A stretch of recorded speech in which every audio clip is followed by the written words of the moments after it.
SPM English na nag-renew tayo ng ating SPM ID dahil mag-expired na yung araw na ito. So yan pala yung next nila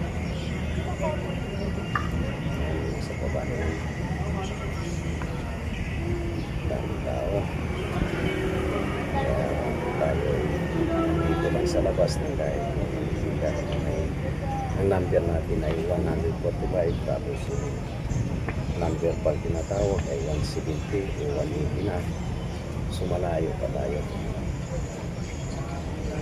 nasa mga 60 pa tayo, kaya dito lang muna tayo sa labas ng kuya. So number natin sa loob, number na yan ay 141. So malapit-lapit na talaga. Malapit-lapit na talaga yan.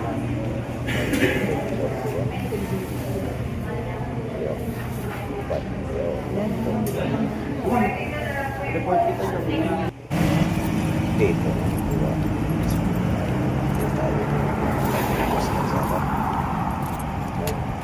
May kunting takbuhan dahil malapit na yung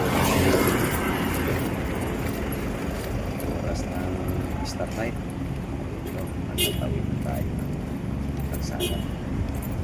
So, nandito na yung SPM ID natin. Papakita ko sa iyo.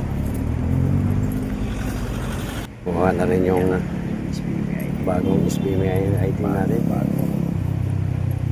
Pakipalo, like at share man po sa ating video at pag-click naman yung notifications.